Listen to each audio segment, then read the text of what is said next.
What it do, what it don't, what it will, what it won't.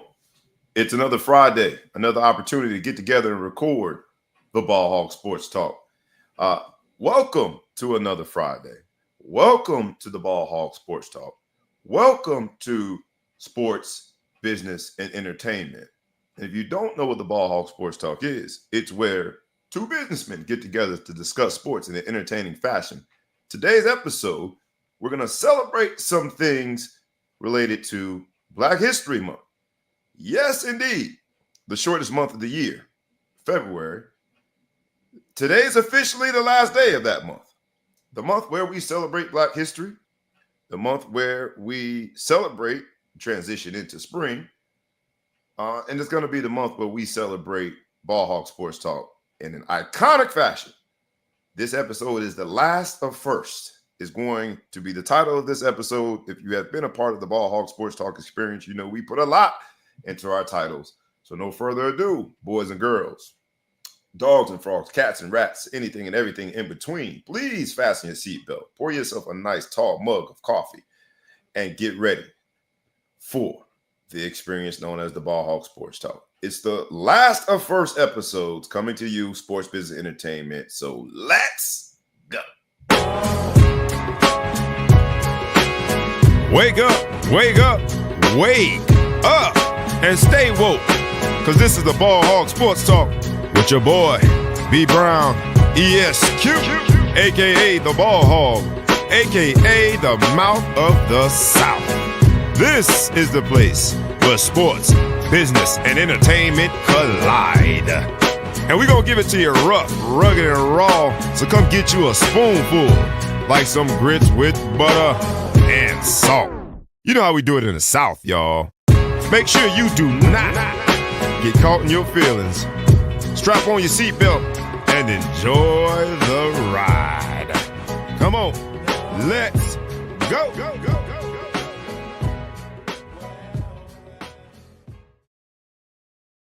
Once again, it's on. Once again, it's on. I get the distinct pleasure to be in front of this microphone with another fabulous businessman who likes to discuss sports in an entertaining fashion.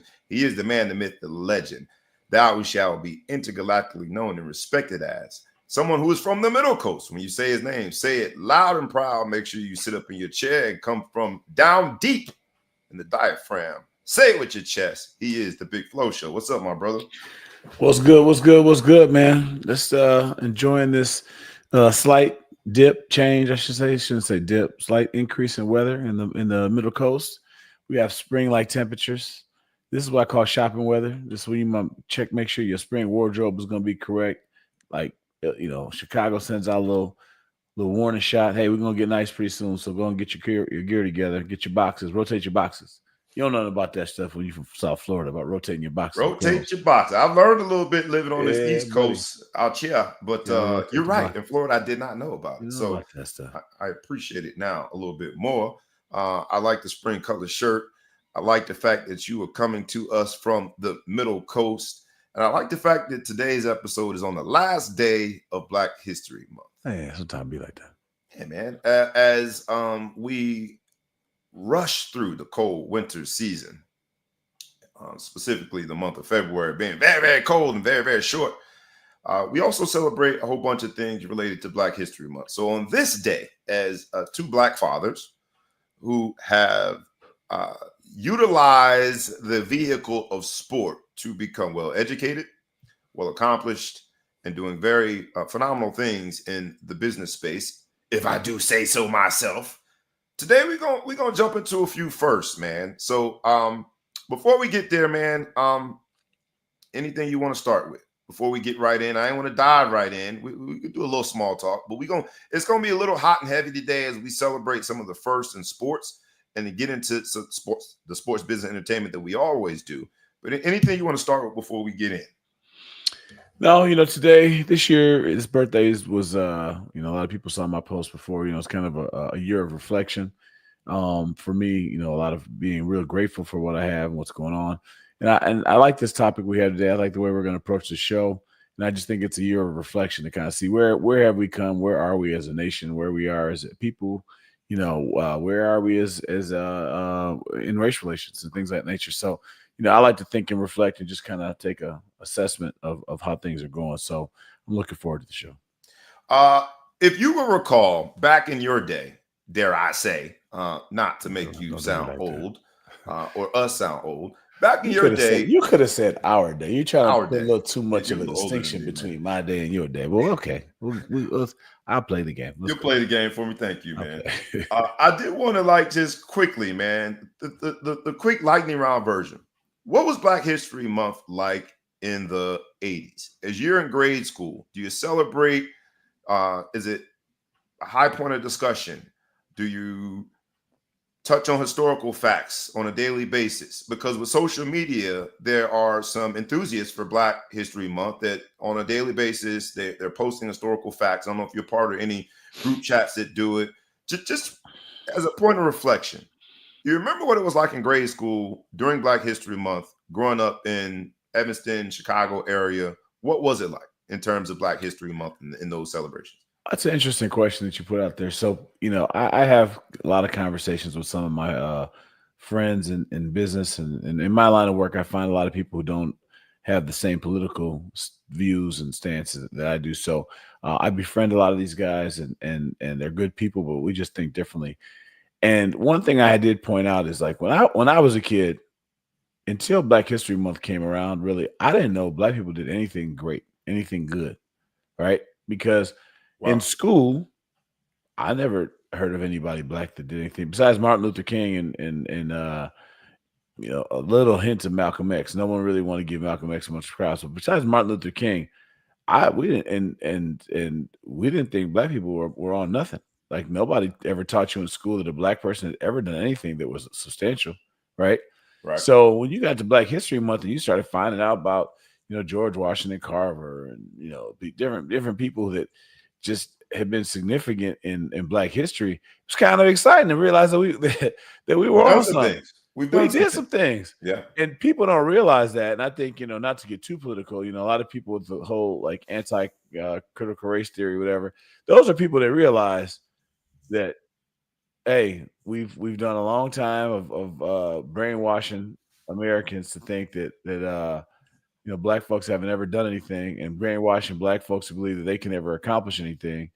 Um, and now this critical race theory has come along, and they're terrified because they do realize the power of teaching the youth and what that does to the future. So I Yeah. won't Yeah. get far into it, but it's interesting just to see how there are a lot of people who realize what you teach kids is going to affect how they become as adults, and they want control over that.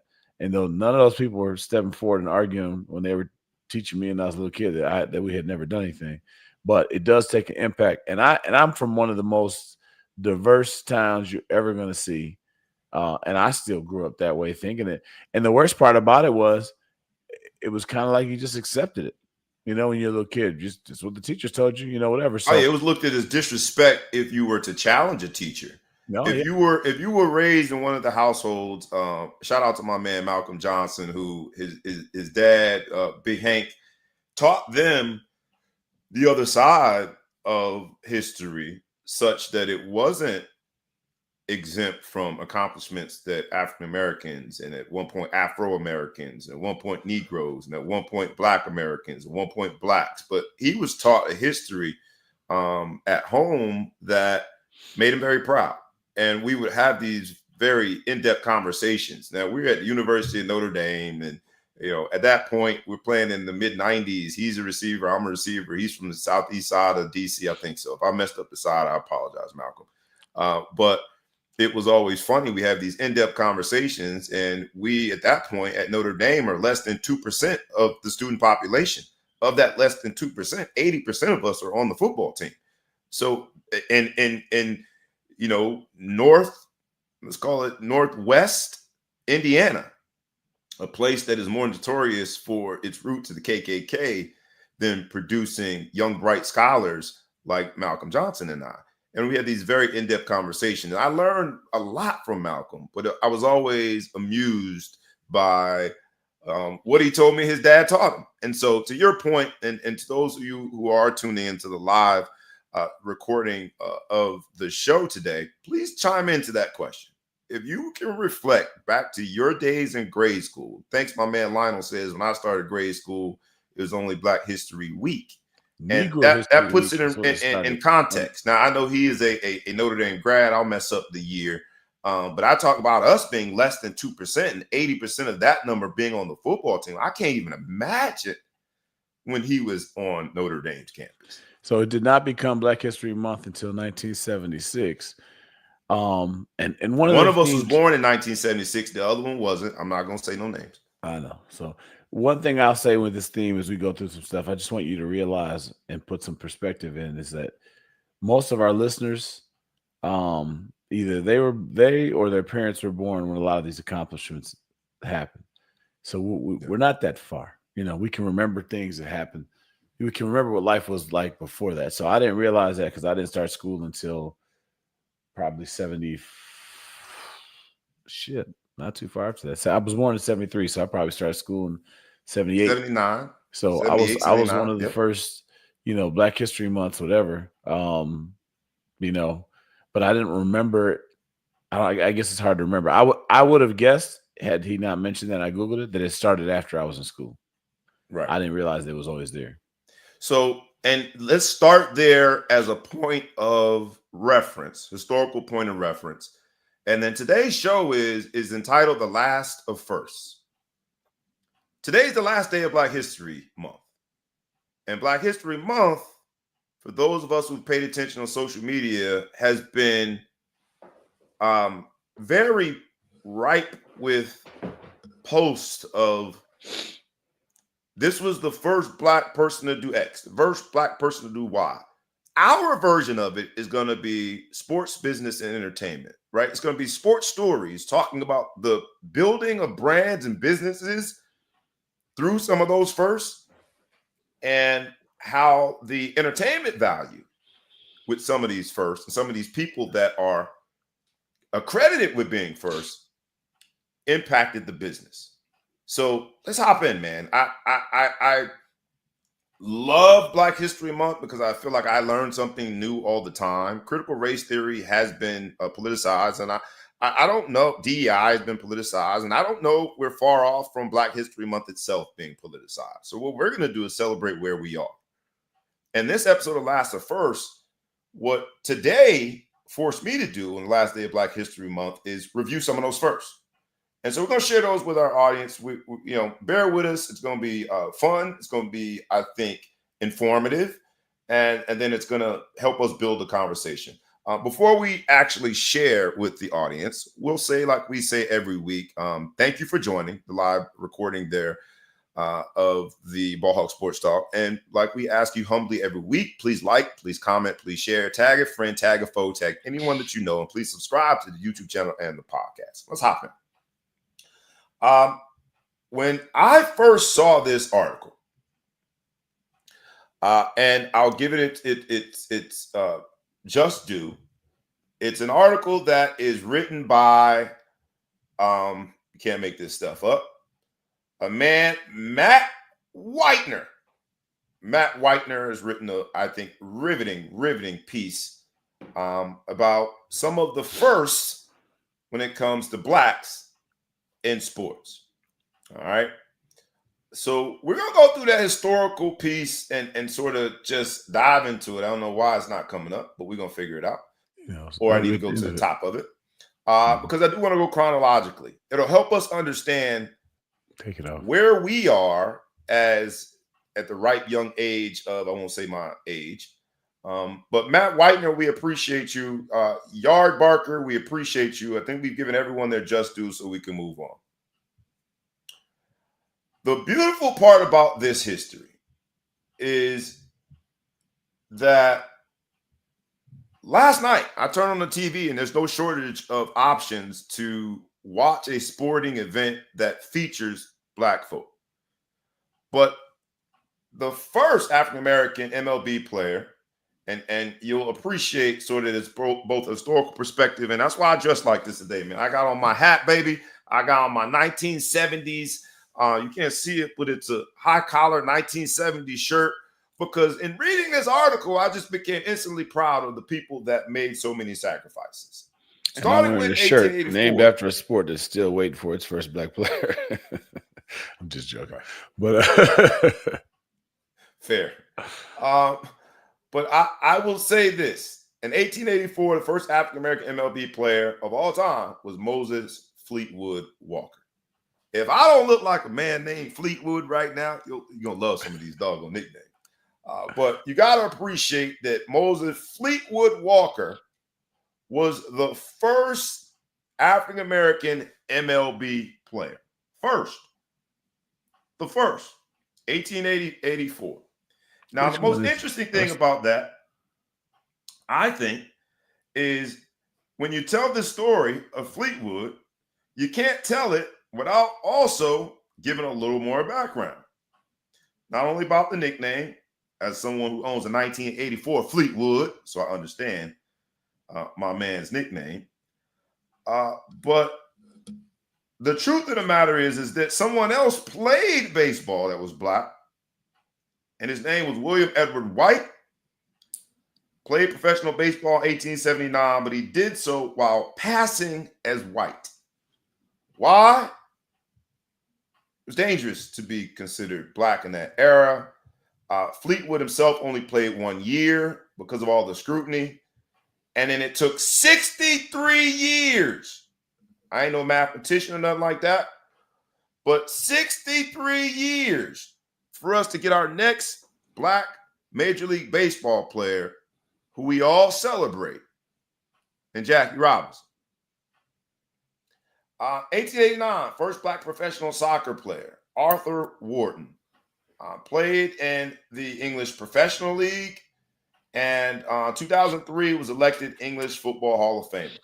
1908, a name that we have heard and we understand and appreciate, Jack Johnson. Jack Johnson, heavyweight champ. A lot has been made about his life and his legacy, but 1908 is when Jack Johnson became the first black heavyweight champion. Put those mitts on you. Mitts. That same year, 1908, the first black Olympic gold medalist was John Taylor. In 1916, the first black woman to win a major sports title was Lucy Diggs Stowe. Interesting fun fact for her, she was also one of the founders. She was a Howard University student and also one of the founders of a black sorority, AKA. Shout out to the AKAs. In 1920, another reason we're doing this show, the last of first, because we got a combine going on. One that features not one, but two black quarterbacks that are projected to be in the top 10 of the NFL draft, upcoming NFL draft. 1920 was the first black pro football player, Fitz Pollard and Bobby Marshall. Fitz Pollard was also named Walter Camp All-American. I think it's really important to understand that. Someone who I've done some stuff with, Walter Camp, and so it's good to see that Walter Camp historically acknowledged Fitz Pollard. Bobby Marshall became one of the two first African Americans in NFL, and along with Fitz Pollard, and afterwards was named one of the first head coaches in pro sports. He's named a head coach, and by doing so, one of the first African American coaches in all of pro sports. It's the best way to say that. In 1929, we had our first black sportscaster. 1929. Now, the reason I stop and share that is everybody's got a podcast now. When you turn on the TV and watch the, ESPNs of the world, or the Fox Sports of the world, it's a bunch of black sportscasters. 1929 was the first of the black sportscasters. My man Jocko, Sherman Jocko Maxwell. All right. He began as a 22-year-old at WNJR in New Jersey. Shout out to New Jersey in the building. Throughout the 1930s, he interviewed many of the biggest stars in sports. And he, I think, opened the door for so many of the different personalities that you see on TV, that you see on the podcast, that you hear on the radio today. So shout out to my man, Sherman Jocko Maxwell. Go back to that. 1947. Go ahead. That was 19 what? That was not 1900 anything. That was 1929. Oh, got it. Okay. 1929. There's a big gap. We didn't do a lot of firsts for Jackie Robinson. It was kind of chilling at that point. Progress was put on the back burner. On the back burner, right? You got 30s, Great Depression, all of the things that was challenging us from an economy standpoint. And then you enter 1947, first African-American MLB player in modern baseball. Someone that we celebrate, number 42, Jackie Robinson, should be celebrated. But 63 years between Jackie Robinson and Moses Fleetwood Walker. 63 years. I'm going to go out on a limb and say within those 63 years, there were some great players. I'm going to go out on a limb and say within the 63 years, American sport was played in American neighborhoods that were made up predominantly of black folk. 63 years between those two accomplishments.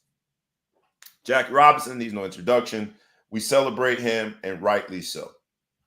1947 was the first black college basketball All-American.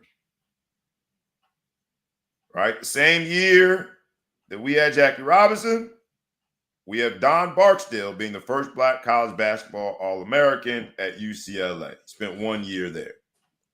1 year later, 1948, we have the first black female Olympian, Alice Coachman. In 1950 was the first African-American NBA players. We had 3 players. And I am trying to embody my inner version of one of these players. You had Chuck Cooper. You had Nat Sweetwater Clifton, baby. If I don't look like Sweetwater, boy. And you had Earl Lloyd. They broke the color barrier, became the first black NBA players. Now, the reason I think that's amazing, for us, our parents were alive and well in 1950.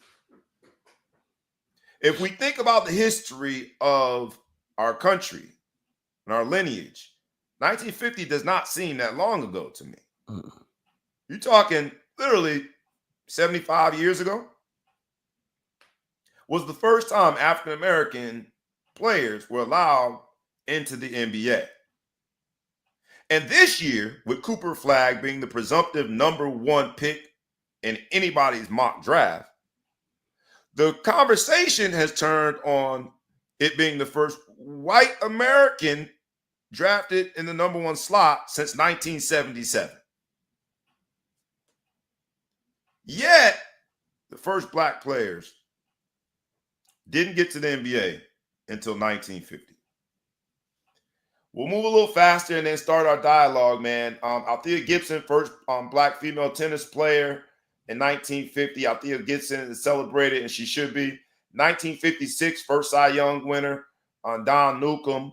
1958. Well, I will stop and notice a couple things. Is the first black NBA player in 1950, 27 years later, is the last time the first pick in the draft wasn't. Well, that's not true because it's going to be Yao Ming, some of the people. But yeah, it's going to be other. There were other just American-born white. There is some European-born stuff. But you start thinking about how quick it comes to. So, this first Cy Young winner is in 56? Yes, 1956 was the just first 9 years after. Just 9 years after you let a black person into the league, you've got somebody showing up, and 9 years later, being the greatest pitcher. So it's just interesting.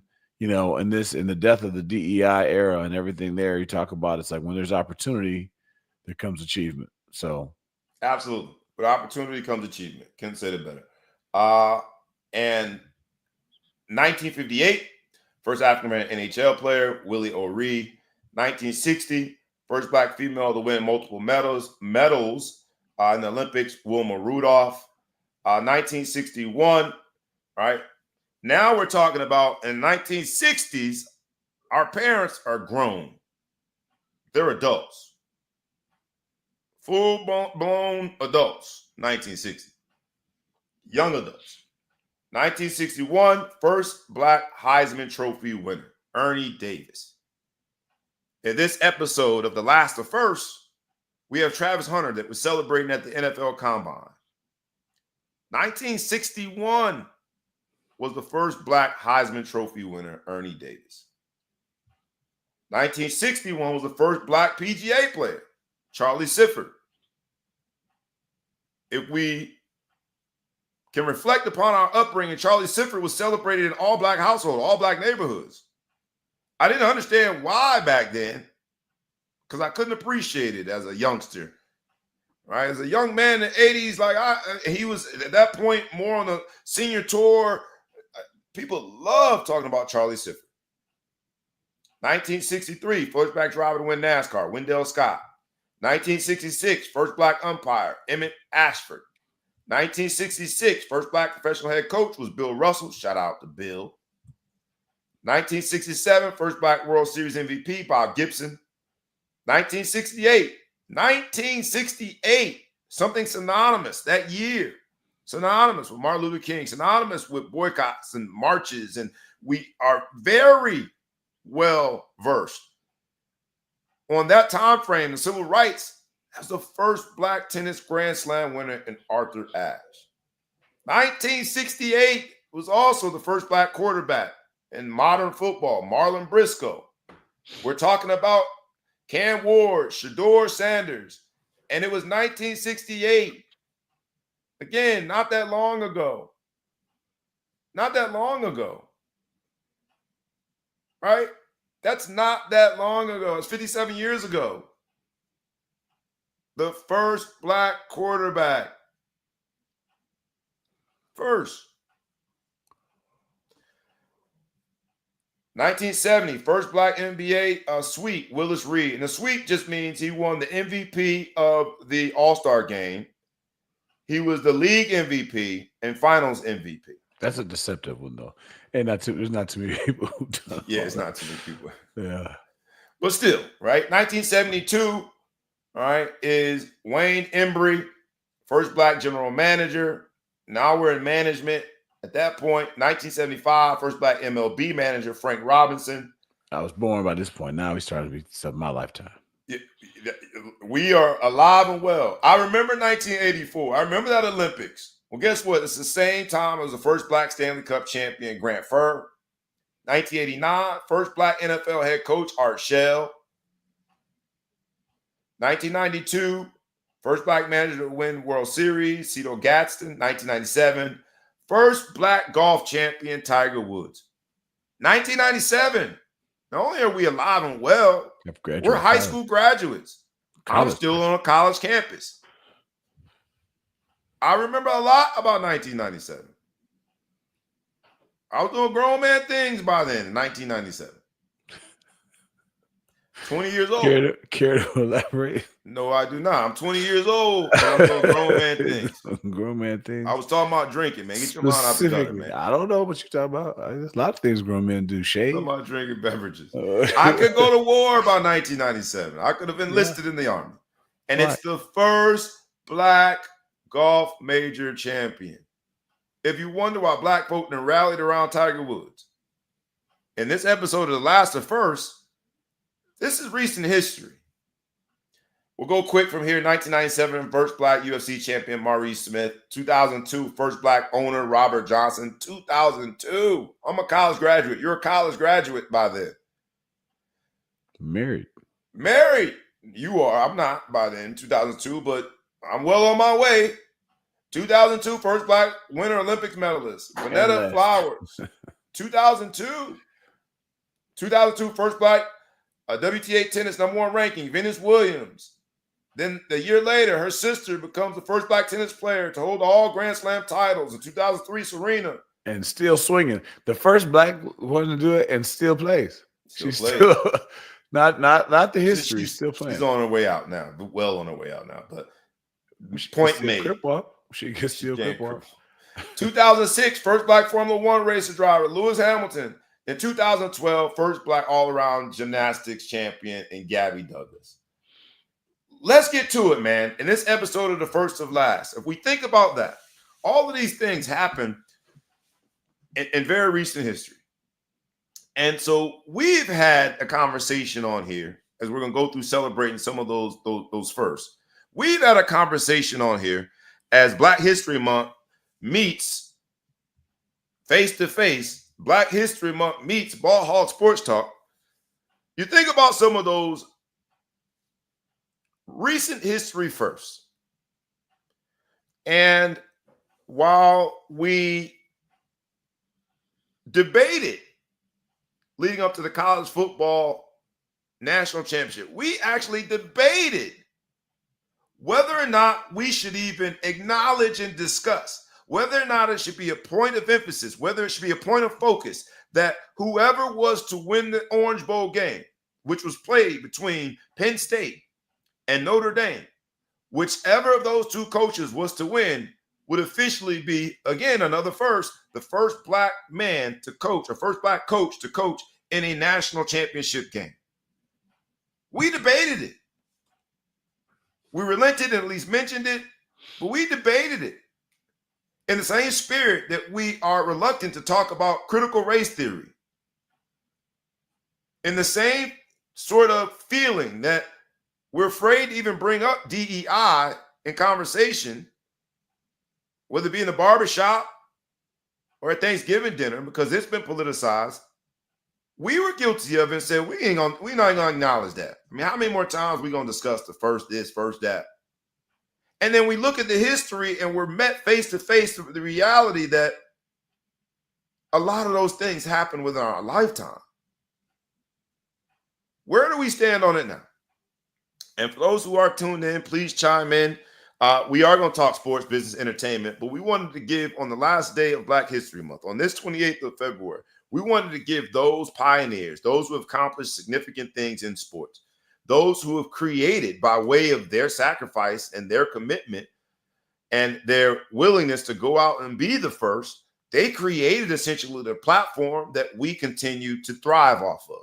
Sports, business, and entertainment does not exist without some of those first. Where do we stand in 2025? I know that's a loaded conversation, a loaded question. It's going to lead to an interesting conversation, but who better to start us off with that loaded question than you? Where does that put us in 2025? No pressure. You know, it's interesting with the political climate and some of the different things there. You know, we've had this conversation before. I like the fact that the black quarterback conversation in the NFL is, if it's not dead, it's in hospice, right? And I think that it's a situation where we've just overcome it, and people aren't looking at that. There might be an outlier here and there that doesn't want to have a black quarterback or doesn't want to do whatever, but for the most part, the Giants, I think, as one of the franchise, only because I'm local, the still has never had a starting black quarterback. There's opportunity out there. They suck, and they're the laughing stock of the NFL. So that's the thing. It's like, okay, no one looks at them as a contender. But, you know, we had two black quarterbacks going at each other in the NFL. Wasn't as major a story as it was because it's not the first time. I think people need to take back and reflect. You know, as we kill DEI and as that becomes something that people have rallied behind and felt reverse discriminated against and all kinds of different things of that nature. I think we had to take a step back and look that things do get better with these situations. So black quarterbacks never got an opportunity in the NFL until an issue was made of it. And we started talking about the fact we wouldn't do it.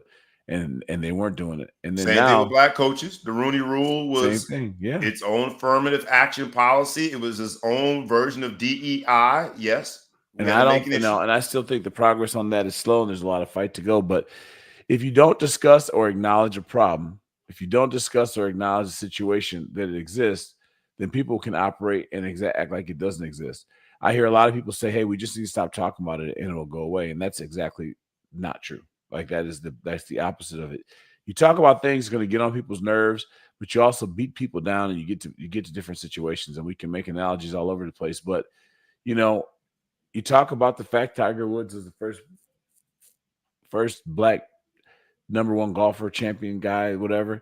Look at what it's done for golf. Look at what it's done for not just black golf, white golf. Absolutely, and we're gonna hop into that. But before we're gonna get to that because we want to talk about his impact and others' impact on sport and beyond. Mm-hmm. But I gotta ask you. I'm gonna push you a little bit. Push me. I'll push back. Is sports the place where racism goes to die? Like, if you think about our locker room, if you think about the culture of a team, the fabric of a team, if there's any division whatsoever in a team sport, your team is not good. So in order to win in a team sport, you've got to break down barriers. If you think about all of the firsts that we just called out, we went through a whole list of firsts. A lot of those were team sports. If you think of the stories, whether it be, there's so many different stories of black and white players. The Gale Sayers story talks about how there was this relationship that between him and a white player who was a St. Thomas guy. But I digress. Yes, he was. Brian Piccolo Stadium in St. Thomas Aquinas. But the story within the story is one of overcoming racism. One of my favorite movies is Remember the Titans, right? You're in Alabama, rural Alabama, and through integration, these two schools have to come together. They got to decide who's the head coach. And while, it's cinematography and it's a lot of sensationalism, but there's something that tears at you when you're watching Remember the Titans. Is sport the hallowed ground where racism, just by a byproduct of if there's any division, the team stinks, is it the place where racism goes to die? Can sport save this country from itself? Pertaining to racism. I think in a lot of ways it can, in a lot of ways it can't. I think that I believe racism in general, when I say thrives, is thriving, meaning that it gets to go above and beyond what just the natural state would be. There's never going to be an elimination of us and them. That's been the beginning of time. That will be the end of time. There's always going to be an us and them. And there's never going to be just a collective we universally. There's always going to be some sort of a division. And I don't think that's necessarily a bad thing. I just think that there's limits into where it should stop. I think there's us and them versus my team versus your team. Right. And women, gay, straight, there's going to be black, different white. Stuff. Yeah, there's going to be us and them, and there's somebody beauty with hair, somebody that's bald. Always swinging. Always swinging. Those who can grow a beard and those who have the face of a prepubescent fair. Teenage female. But so I just think there's always going to be some healthy division, and I don't think there's anything wrong with that. Matter of fact, I celebrate it and I like it, and I think it's good to be able to have picking a side and going whatever, but keeping it somewhat lighthearted. Hopefully, we keep sports in perspective, right? We're not, burning down the town because our team didn't win the World Series or whatever that's like that. And some countries they take it a little over the top, but I do think there's there. But I will say sports is one of the situations. I live in the town Naperville. I live in Lisle, but I live in town Naperville. It's still very, very, very Caucasian dominated town. And I used to take my hat off to a lot of these parents that would bring there's choice teams in our town. There's a really sports driven town. But if you want to, you can put your kid on a team and be an all white team and just stay with the majority and never be around it. And there's very teams that are known for that. Well, I shouldn't say today. Just to be fair, my daughters and my son are aging out of that stuff. But when my son was growing up, there was teams that you could bring that they did not want black people. So for reference, you're talking. Wait, he's in his 20s now. So you're talking 10 years ago. 10 years ago, there's a basketball team in Naperville, I won't name, called the Rockets, that used to not like They said they didn't like tall kids. They would say whatever they would say not to have a black We don't kid. like kids that are left-handed. We don't like Yeah, kids. that was the team that we played against. That was our age. They said tall kids don't work well in their offense. Just whatever new basketball they were in. But you found it. But I used to take my hat off, not to give them too much airtime, but I used to take my hat off to the parents that were like, okay, through all these 300,000 residents here, whatever, I'm going to find a chance to take my son or daughter to a team that's diverse, that plays diverse teams. There's other people that didn't want to play diverse teams and do whatever, because otherwise they're going to grow up their whole life and they're never going to be exposed to anything to realize whatever. And you know what? All those parents that did that, and I was coaching, so I got to see it. All of their friends, all of their kids have diversity in their friend groups. All of them do, because you get exposed to somebody, you end up liking them. You're going to be somebody that you're going to know where they otherwise probably would not have had it. So when you say, does sports go to die? I do think so. When I was at Notre Dame, in 91 and 95, when I was at Notre Dame, I come from a super diverse area. So I never knew a day in my life, from school age on, where there wasn't a lot of whites and a lot of blacks in the same area, a lot of Hispanics, Asians, a lot of Christians, Jews, Muslims, everything. Evanston, Illinois. Evanston, Illinois.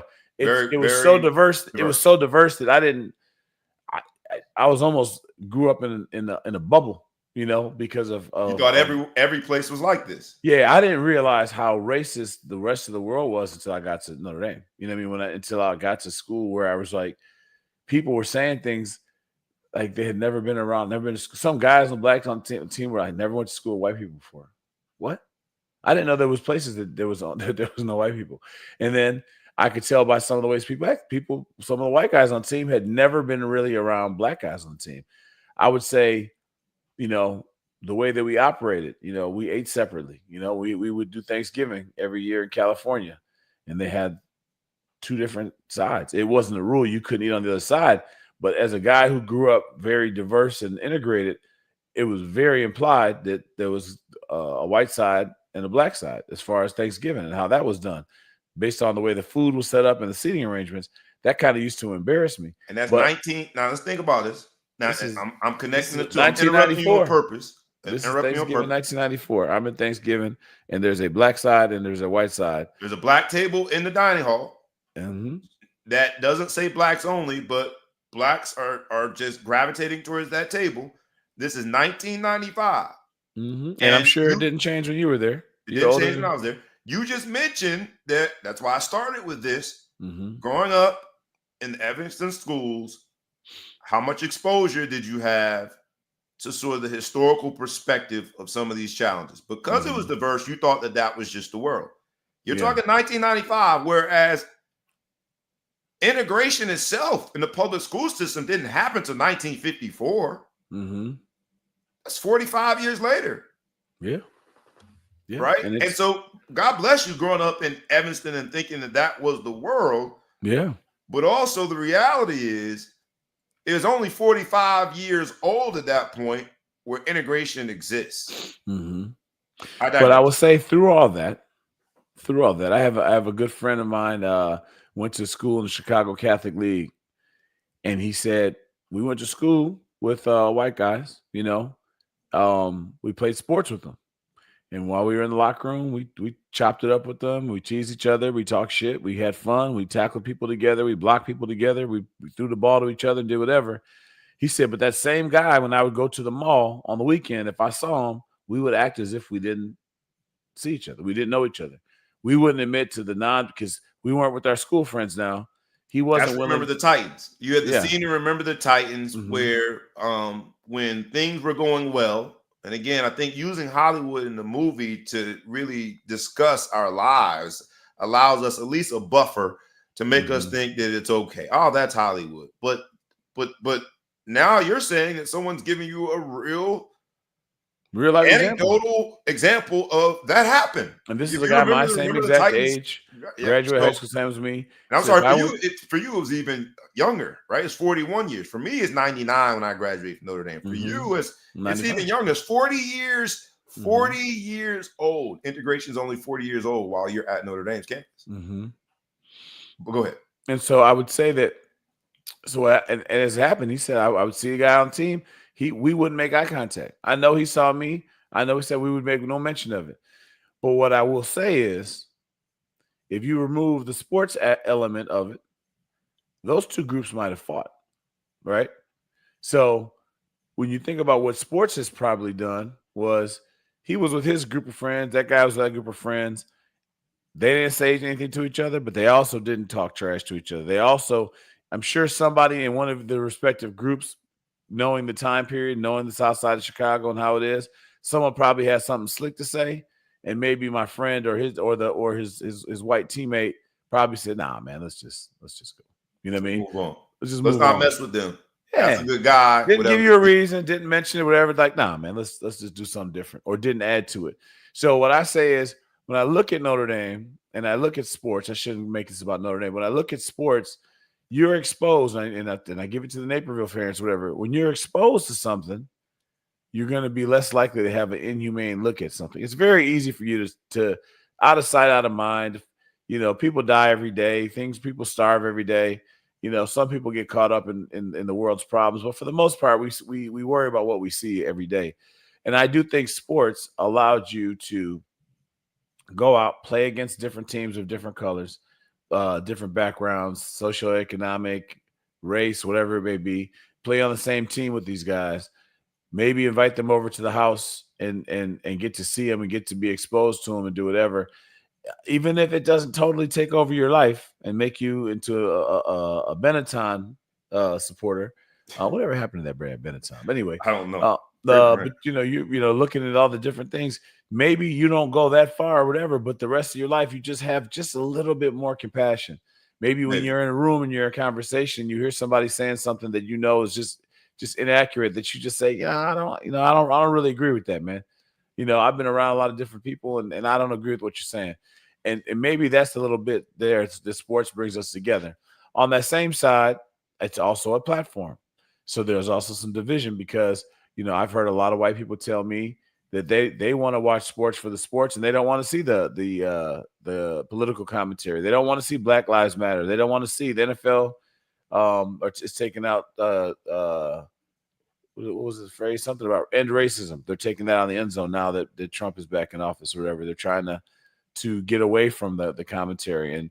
And my argument's always been like, you know, why is that a bad thing? Why does that offend somebody? I'm watching the touchdown. I barely notice it. I just, for the life of me, and we're not going to make this political. So we'll move on from it. I'd rather it be anecdotal than political. But for the life of me, I don't understand how rhetoric can get something as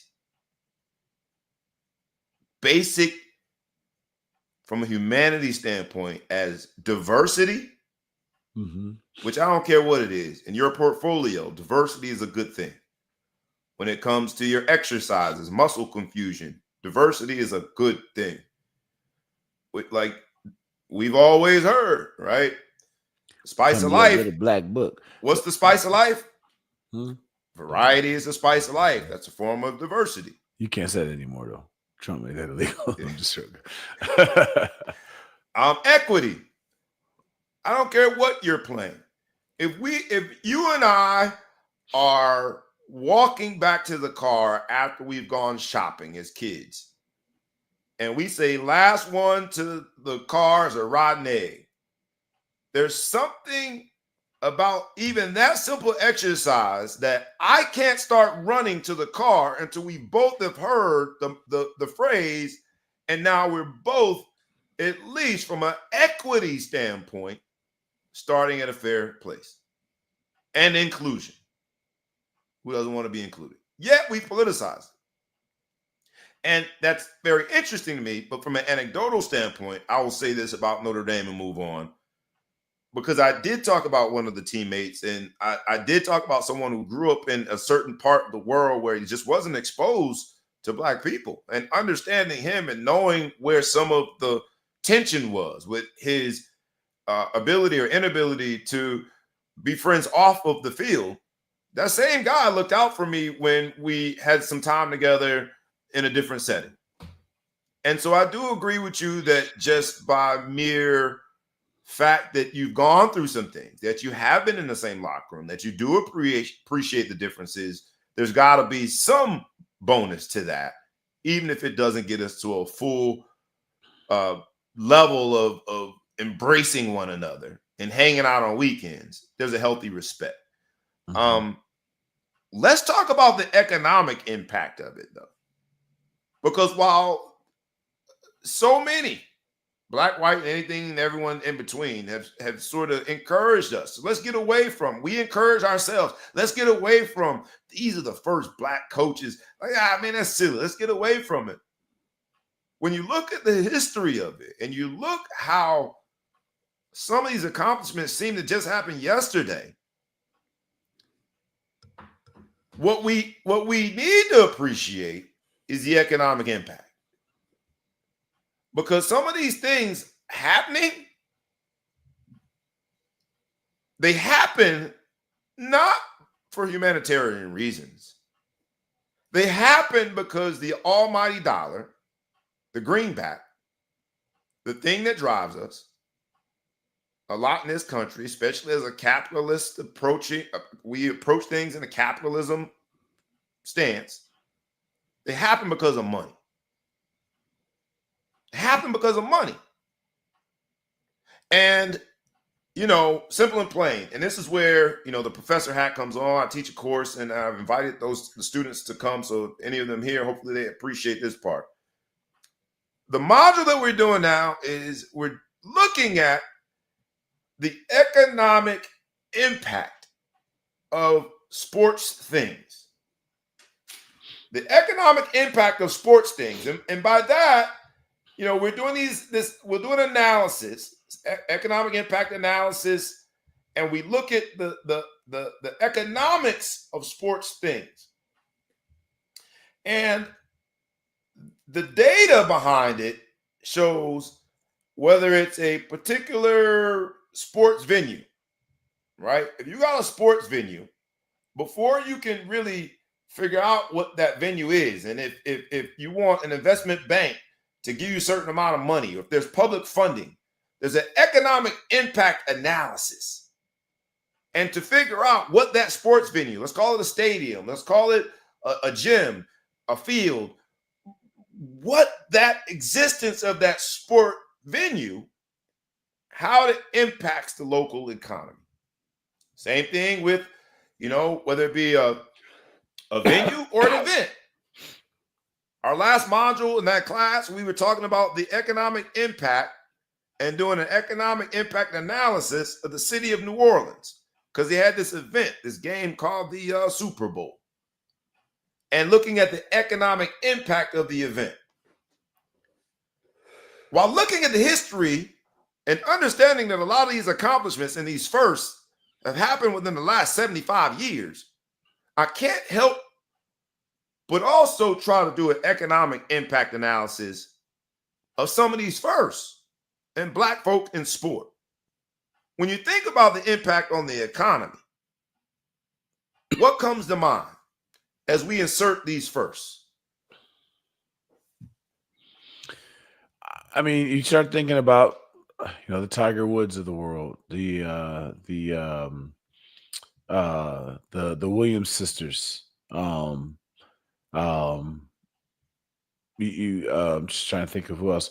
Some of these race car drivers now that are starting to go do it. Lewis Hamilton, first Formula One driver. Thank you, because I don't know those guys like that. But at the end of the day, you start to get, sport, man. Formula One is where it's at now, baby. I get it. I don't like to drive fast on the regular streets. So I don't get excited about people driving fast. That doesn't do anything for me. But when you start seeing some of these firsts, and you start to think we're mainstreaming things, and it starts to become, because let's go to golf, right? Golf. Whereas we could just sit there and kind of say be lazy and say it's just a white man sport. It's a rich white man sport, right? Yeah. A lot of people don't golf. A lot of people didn't golf. So when you get Tiger Woods going in there, and you're starting to attract minorities into golfing, you're also attracting people who are just non-traditional, right? Now, there was a lot of white people who felt locked out of golf growing up thinking that, you know what? I'm not a country club guy. My parents can't afford to spend $80 on a round for me to go learn and do all these different things. And those people are starting to become more impacted and more influenced in golf. And the regular guys doing it. And when Tiger Woods started in golf, there used to be a statistic out there I had better, but let's say there was 20 people that made $1 million a year in golf when Tiger started. The Tiger effect brought so much money to golf, black, white, and other, that 150, 200 people became $1 million a year golfers. Again, it is a phenomenon. There's a my thing numbers called are the off. Tiger Woods phenomenon. If anybody wants to correct me, my numbers are off. But what I'm saying is, it didn't just help, whatever. So diversity, equity, inclusion, even in the workplace. Now I'll stay on this for 2 seconds. People look at it and just think, "Oh, well, I'd help black people." Now, 65% of the jobs for diversity, equity, inclusion have been filled by women, right? Which impacts white families as well as black families and different things of that nature. So when you start to look at the subsection this, of that group that was most beneficiary or most benefited by DEI were white women.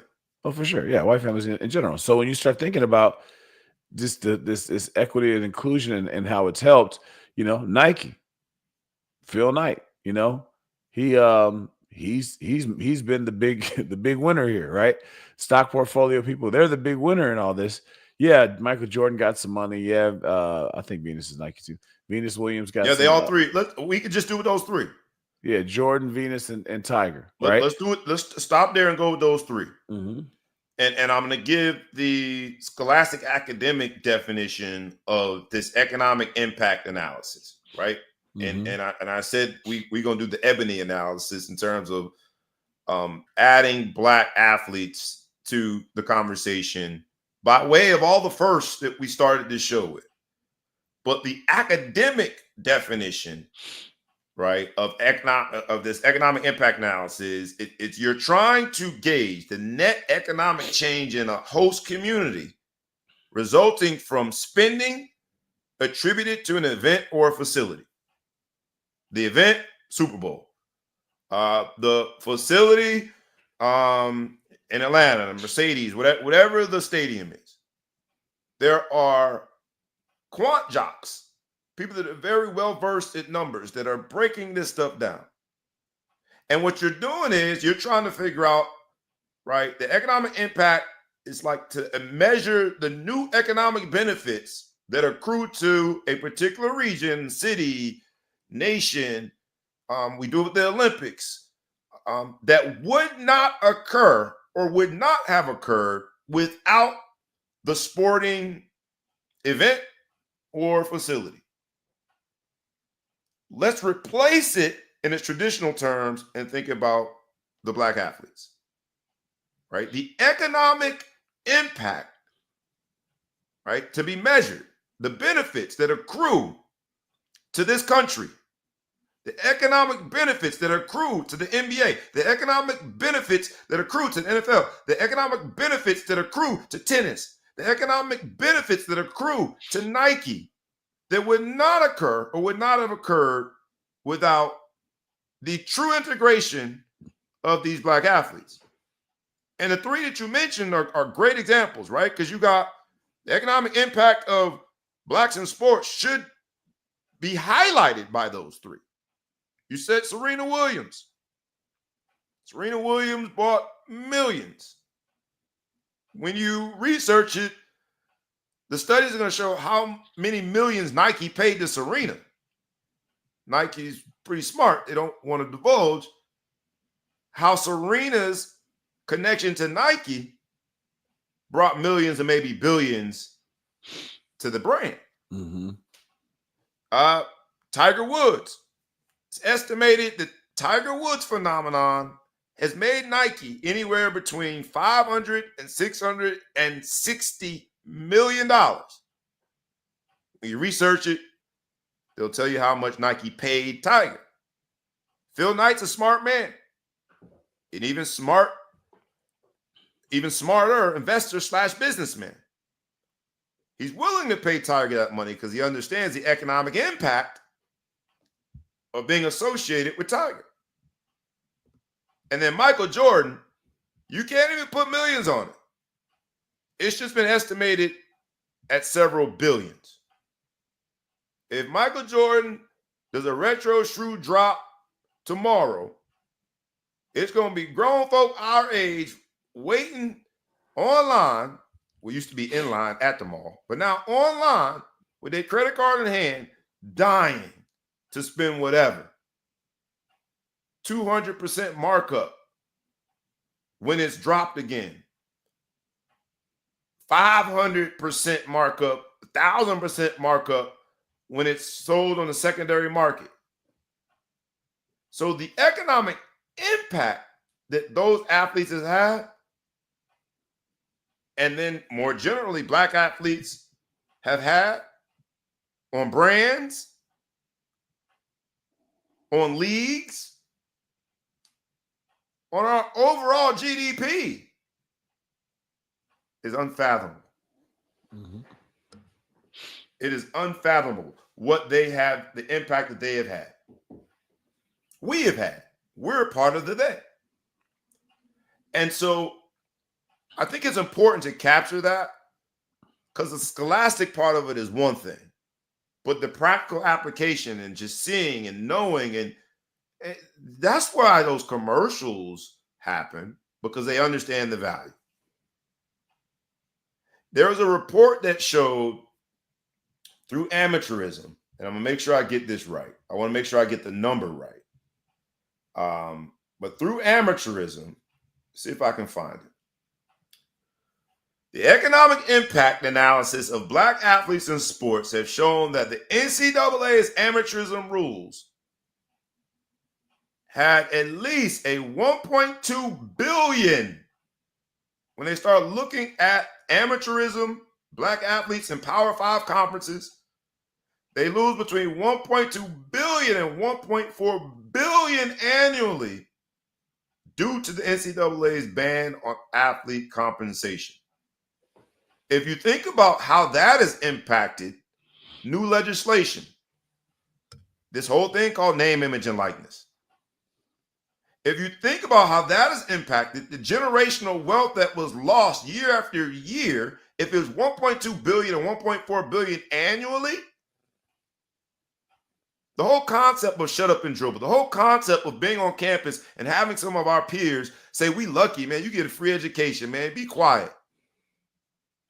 And not understanding the economic impact analysis that says between 1.2 and 1.4 billion annually.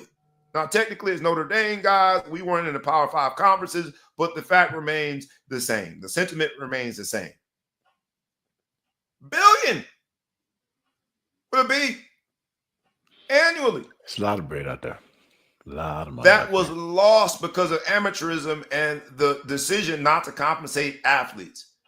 The economic impact analysis of Blacks in sports is on the next level. And so on this day, the last day of Black History Month, the last of firsts, let us be one of the last people that deal with these firsts in this month, but also let us be the first of people that say, that's the last time I want to hear some dumbass person say, shut up and dribble. It's the last time I want to hear someone say, you should be lucky to get a free education. Because what you don't understand in this capitalistic world, in this capitalism country, is that there is a huge economic impact. And but for these Black athletes having an opportunity to have a platform, a lot of these brands, a lot of these leagues, a lot of these fill in the blanks that have taken full advantage of the windfall of cash that comes from sports, business, and entertainment as they collide, a lot of money would not have exchanged hands if Black athletes were not infused into that ecosystem. I'll give you last word on it, man, before we move on to some of the current events. No, I just, going with our title and theme, the first, although history is never old and never worth not discussing, I don't think anybody is looking forward to the last time we have to say the first Black person to do XYZ.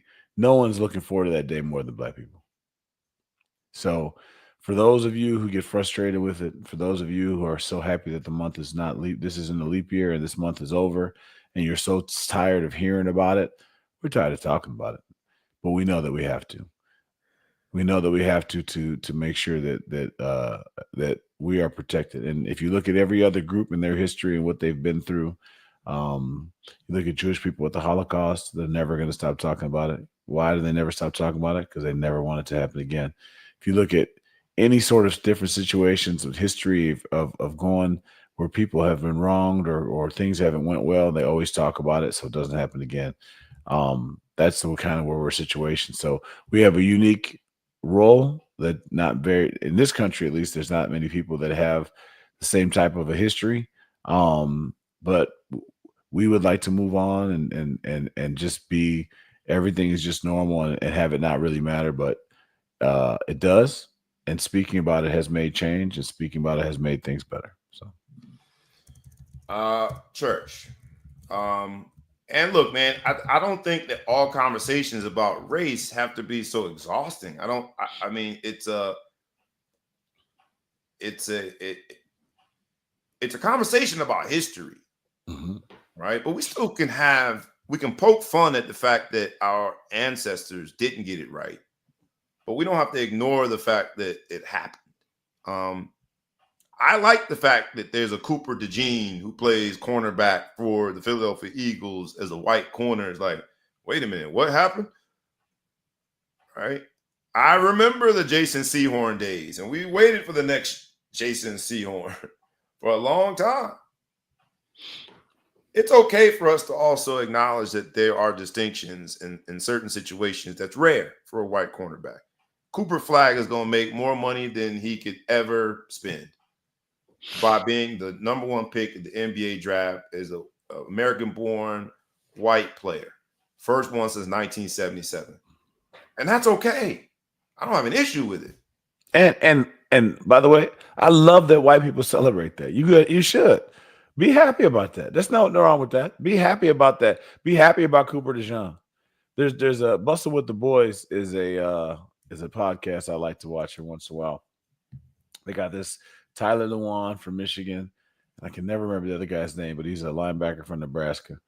Only because you just said it, I can't think of it. He's a funny guy. Yeah, funny he's guy. trying to get. He called himself year 10. He was trying to get to the 10th year. He was a great funny dudes. 3.5 guy. He barely made the league and stayed there a long time. But they Will something. Yeah.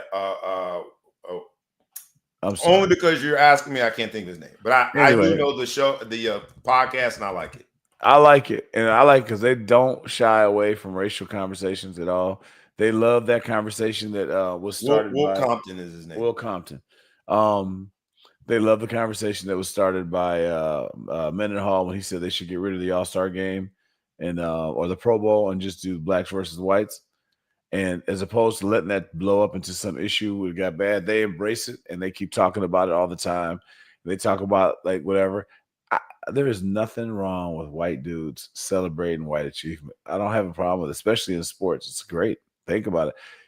Just be happy, man, when your guy gets to go out and buy his jersey. The same way that people went out and bought Tiger Woods golf stuff for the first time because a black guy, Tiger Woods, like a person like me that started watching golf for the first time, I don't have no shame in it. Yeah, because he was black. That's it. That's the only reason why. No other reason whatsoever.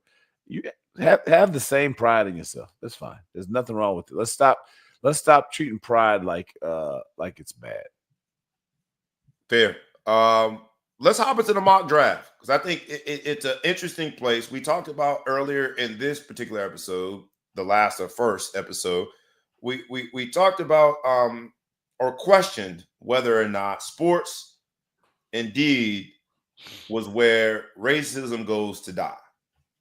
And I think the mock draft itself helps us understand, like, the mock draft is like, it is an example of, it's a poster child for, it is the quintessential model of DEI. It's the United Nations. And I'm using just I just picked Sporting News mock draft. They've got Abdul Carter from Penn State going first. He's black. Travis Hunter, the Heisman winner. They got him going second to Cleveland.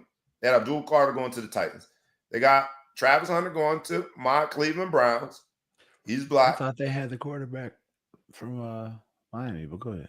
I saw They got this is just one mock draft, right? One mock Sporting News mock draft. You get a million different mock drafts if you want to. New York Giants, they got the New York Giants in this mock draft at the 3rd spot, drafting Cam Ward, black quarterback.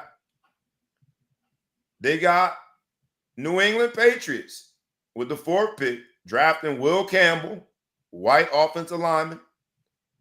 They got the Jacksonville Jaguars at the 5th pick, drafting, I'll mess up how you say his first name. I know he has a nickname, but I'm going to try to say his first name. Tetarora McMillan, wide receiver from Arizona. They just call him T-Mac. That's what they call him, T-Mac. T-Mac. He's Polynesian, Hawaiian born. They got number 6, the Raiders, drafting Shedeur Sanders, another black quarterback. They got number 7, the New York Jets, drafting Mason Graham, a white defensive tackle. They got. Where's he from? Ohio State? He's from Michigan. Oh, Michigan. Yep. They got the Carolina Panthers drafting Mike Green, an edge rusher who is black. They got the New Orleans Saints drafting Will Johnson, who's black, a cornerback from Michigan. And then they got Chicago Bears drafting Armand Membu, an offensive tackle. I was about to say he better be offensive line from Missouri, who is, has Cameroon parents, and his first language was French. If you just go through that mock draft, it's the example of the United Nations. It is diversity. It is equity. It is inclusion. And that's why I asked at the outset is whether or not sports is where racism and this sentiment that DEI is a bad thing, is this where it goes to die? Can sports save us? In terms of the mock draft, you hear those top 10, that's just Sporting News. We have talked about this being the last of first, so we're not getting into the black quarterback thing because both quarterbacks in that mock draft were black quarterbacks. You think about the Senior Bowl and some of those accomplishments, that being the last collegiate resume building opportunity for some of these guys. And then you think about the combine that's happening this weekend, that entire collection of things, events, what you did in college, what you did in your all-star games like the Senior Bowl, what you do in the combine, which is a performative opportunity for you to go show what you can do. That's how we come up with that mock draft. That's diverse. That seems very equal. That seems very inclusive. When you think of the combine this weekend and you hear those names, anything stand out? My name wasn't in there, and I don't understand. I've been declaring for the draft for the last 35 years. And we should keep declaring. Keep putting your name in there, man. Ageism. That's gonna be the last level of DEI that's in there. Age, and I don't see how it is that I never mentioned in the top 10. No, I mean I think people in DEI their counter argument would be to that is like, well, this is none of those people are in there because of their race and do whatever. But my argument to those people when you're back at home arguing, typing up your emails and hate mails to Bobby and saying, well, yeah, see, it's all equal. And it just kind of naturally plays itself out. We had to go back and saying the reason why you have Polynesians, blacks, whites, Cameroonians, I think that's what they are. They're called or whatever you want to say. The reason why you have them in all different positions, all different things is because long time ago, people fought to allow you to play that. So there was a time period where Little League was going on and they didn't have little black kids out there playing with little white kids. They didn't have Polynesian kids playing out there. There was a time when you went to high school and that time still exists, where black guy couldn't be a quarterback, right? Black guy couldn't go do that. So what you're seeing now is without a mandate for diversity, equity, and inclusion, because of the efforts that diversity, equity, and inclusion, not by the same name, because everyone wants to attack the buzzwords and try to find the most negative portion of it and demonize it. But because of the efforts that were made by society and people and the freedom fighters to get the building blocks, there is no NFL in the corporate America, right? There is no company that's the best company to work for. There is no clear-cut top of the mountain like there is the NBA, the NFL, whatever. But the argument that I will make and the argument that others will make is that because of the diversity, equity, inclusion efforts, again, not under those names, but under that same mantra through life, now you'll see that with an equal playing field, there are white people that are getting picked up in the top 10. There are black people getting picked in the top 10. There are whatever, because they've had the equal opportunities to train and get there and to achieve, to make it to the highest mountain, to make it to the mountaintop. In corporate America, there is no real mountaintop, but you're seeing what a regular job is going to be is probably what high school and college was, from a level of there's going to be no super high echelon or whatever. But given the chance, we all can achieve. Given the chance, we all can get to the highest level. I love your analogy, and I would say that there is, right? The career trajectory for most of us leads to a path of whatever, C-suite executive, and that's in its own version the NFL, the NBA of that career path. And I couldn't agree with you anymore in terms of the sacrifices that were made, because DEI, you're right, is just an extension of the 1964 Civil Rights Act. We just call it something different now, right? It's just, it's an extension of some of the affirmative action policies that we discussed in the 80s when I was growing up. So now we call it something different, and it's been vilified politically. But I think in sports, what we see as we go this last on this last day of Black History Month, where we celebrate so many firsts of Blacks in our country, not just in a particular sport, is those sacrifices are the reason why you have a top 10 that looks so diverse.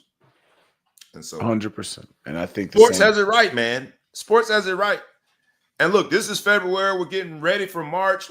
March is International Women's Month. So we're going to go from, and that's all DEI is, or affirmative action or civil rights. It was basically trying to find marginalized groups, right? You talked about white women being the subgroup of women that benefited most from DEI policies.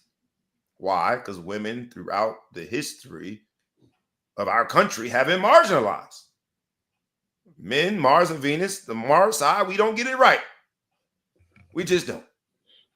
It's a man's world, James Brown song. Well, some men still live by that. And so the marginalized population have taken advantage of some of the DEI opportunities that were already deserved, but had to be forced into action. I think the WNBA, as we here on the Ball Hawk Sports Talk and Sports Business Entertainment, I think the WNBA, in terms of taking the baton and moving things forward for women in sports or the business itself, adding a chief marketing officer who I think has done a phenomenal job, having the product be women on the court, women in front offices, women in terms of coaches, largely women in terms of the consumer. We got to celebrate the WNBA and how far it's come. So I want to give them their shine, because we've talked a lot of times on here about the struggles of the WNBA. And now we're at the point in episode, who knows what episode from a podcast standpoint. Now we're at the point we can look back on the history of some of our episodes. We should celebrate the advancement of the business that is the WNBA.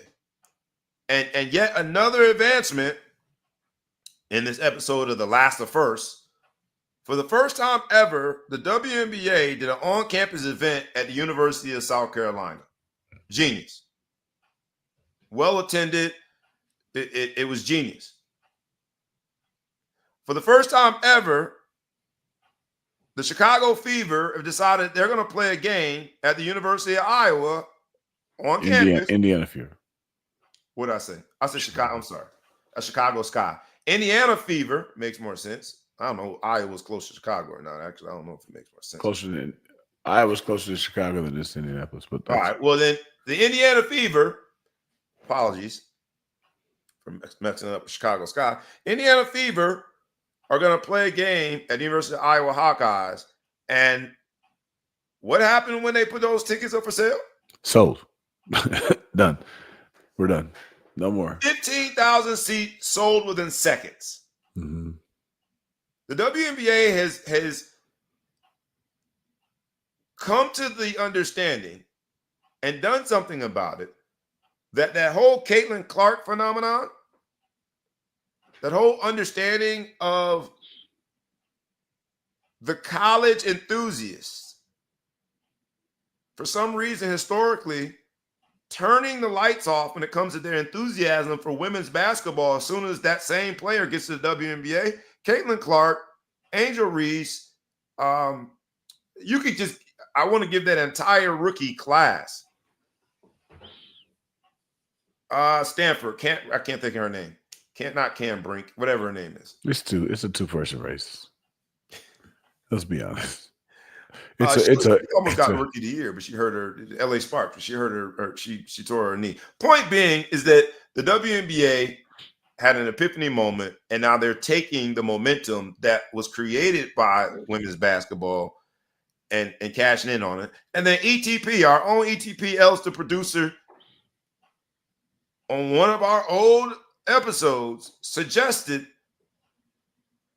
that the WNBA as a business would do better if they chose 3-on-3 basketball. They did that shit. The players themselves. Player-led and you think people don't watch our show? A player-led league, unrivaled, has taken off. Now, from a viewership standpoint, I think they're averaging right under 300,000 views. Their highest viewership was the one-on-one tournament during what was the equivalent of their All-Star break weekend.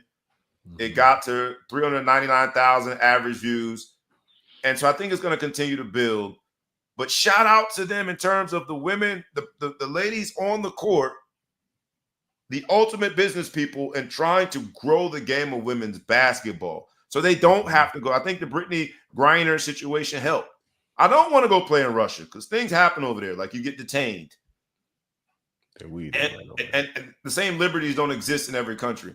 Shout out to the women, the WNBA players, the ones that have probably the most skin in the game in terms of both their investment, most skin in the game in terms of the popularity and their reputational risk by going out there and doing that, the most skin in the game in terms of their health risk by playing in this unrivaled league that is off-season for the WNBA. Shout out to those entrepreneurs, those innovators that have created this league.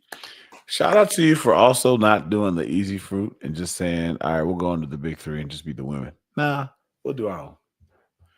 No. Big three probably paid you a little bit more bread, but we'll do our own. We'll get it right. Shout out to him, man. And then shout out to the college basketball world. I'm looking forward to March Madness, International Women's Month, because of the women's side of the March Madness bracket. Notre Dame was number one. They lost not once but twice this week. But their game against NC State was a double overtime thriller on ESPN. I think it was on the Ace, not the Deuce.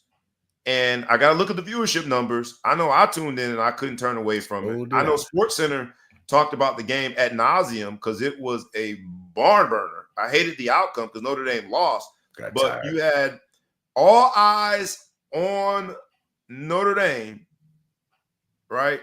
And this is on at 2 p.m. on a Sunday, which is a primetime basketball spot that normally is monopolized by NBA players. College basketball on the women's side is at its peak. Shout out to the women who make all these exciting plays, but also you talk about pioneers. Imagine growing up as a young, aspiring, it's going to sound weird, girl wanting to play basketball. How many times do you think girls that really were into basketball heard, man, that's a dead end. Why would you do that, right? The WNBA is a joke, right? They didn't have the images of Michael Jordan and Kobe Bryant to look to and aspire to, right? Because it just wasn't, we didn't put a lot of attention into women's basketball. So shout out to those who stayed the course, created a phenomenal product. And if you look at the basketball, it's some phenomenal basketball. So shout out to them as we get ready for March 1st tomorrow. The WNBA and the women that make up the college basketball, women's college basketball space, shout out to them as we get ready for March. And I'm going to be looking forward to the last of first when it comes to the women basketball players that are doing some phenomenal things on the court. All right. Because we remember the first woman that dunked. Right? Lisa Leslie was an anomaly. Now you got like dunk contests, which means you have several contestants. Did they actually? They didn't have one in Unrivaled, but there have been women dunk contests now. Right? We remember Candace Parker. She won the They had a women's dunk contest in that McDonald's game. No. She won the men's. She shouldn't have. I didn't realize that. She was in the boys. It was only a boys. She was the only one who could do it. She shouldn't have won it though, but she won it. The last of first. Yeah, she shouldn't have won it. But there are girls, women, depending on the age, whatever you want to call girls, women doing phenomenal things, including dunking the basketball. So in this episode of Last of First, we celebrate the accomplishments of the pioneers, but we also challenge those who would rather stay silent. We challenge those who would rather stay comfortable and not have the conversation. If we can take the politics out of it, how dare we not celebrate all of these great accomplishments by people who did not have the support, by people who were largely scrutinized, by people who didn't necessarily have the model to look to because they were the first and stayed the course. And by doing so, created a very, I don't call it safe space, but a space in sports where little to no tolerance for some of the craziness, including racism that exists outside of it. I'll give you last word before we get out of here, man. This was a dope episode. The last of first. It's going to be the last of first. I don't know what last of first this is, but I'll give you last word, man, and take us home with something brilliant. Oh, anything brilliant. I just say, hey, those of you guys out there who, this is kind of an overall race relations thing. Take a second. Think about the impact that Black History Month has had. Take a second to think about the impact that exposure has had on society. Take a second to think about not DEI as a catchphrase and the negatives. Every time something bad happens, or it's a Black or a woman person that did it, then it's a DEI hire. Take that bullshit aside and just think about all the progress that people have made in not things not being a rarity anymore. Just seeing, hey, this goes beyond Black History Month, but seeing a woman do something that's profound is not a shocker. Seeing a Black person do something that's profound is not a shocker anymore. And take a second and it can appreciate that to get there is going to take some lumps. To take there is going to get some wrongs and some rights. It's going to be some situations that you don't think are exactly the greatest, but you got to get there somehow, and you got to fight to go through it. So this is the last of the first, and hopefully this time next year we've come so far that we don't even think to talk about it. And I'll go on with this. I guess this will be our version of the Ball Hawk Spotlight moment. I got the ball, all eyes on me. We need something riveting to take us home. In my Ball Hawk Spotlight moment, I say this. The concept of DEI, as we know it, was largely prompted by a very unfortunate event. And it's been attributed to the escalation of DEI over and over again, no matter who you ask. DEI got a boost of momentum because George Floyd was on that pavement under an officer's knee.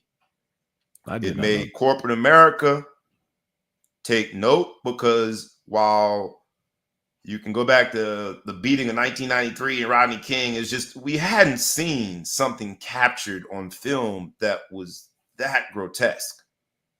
And there was the ultimate sacrifice that led to the momentum in the DEI over the last 4 years, DEI movement. Not to make these two the same, but you and I are some of those, we're the martyrs in terms of college sports. The idea of amateurism and the unwillingness to share some of the revenues and the value that players had created by their performances at these universities, that proverbial knee has been on players' necks forever. And we talked about the billions annually that was lost to players because of the rules of amateurism. Well, now full circle. You can get paid. The benefits have extended. And while it's just a third-party payer with name, image, and likeness, I'd like to say that in this episode of Last of First, you need the first generation, but you also need those who made certain sacrifices. And I love the fact that now colleges have GMs. They got GMs now. Top programs have general managers. That doesn't happen without generations like us and the ones before us that had to go out there under the guise of amateurism and make sacrifices. So shout out to those players. Go make that money. Invest it. Somebody from my class, sports finance. I like that. Invest it. Create generational wealth. Make sure that you understand your economic impact because somebody made sacrifices for that to happen for you. This has been a phenomenal episode. The Last of First. My man, who I know as the Big Flow Show, had riveting content. We do it one way and one way only, rough, rugged, and raw. The Ball Hawk Sports Talk, where sports, business, and entertainment collide. We do it one way and one way only. Hey, I like these students. You guys are students after my own heart, man. You check in right before the end, baby. I got it. Give my point. I got my point. Get your point. We too were students one day, so we understand it all too well. What I will say is enjoy your weekend, everybody. Enjoy women's college basketball and all college basketball as it's starting to heat up, March Madness. Enjoy our transition into International Women's Month, but also celebrate the accomplishments as we close out Black History Month, all the accomplishments of those who came before you that made the ultimate sacrifice to make opportunities available to you. I am your boy, B. Brown, ESQ, a.k.a. The Ball Hall, a.k.a. The Mouth of the South, a.k.a. Mr. Excessive Celebration, a.k.a. Breezy, a.k.a. Councilman, a.k.a. Professor Brown, and all those a.k.a.s. The one that I am most fond of is a.k.a. someone that appreciates your support. So please like, please comment, please share, please tag a friend, please tag a foe, tag anyone that you know, and please subscribe to the YouTube channel and the podcast.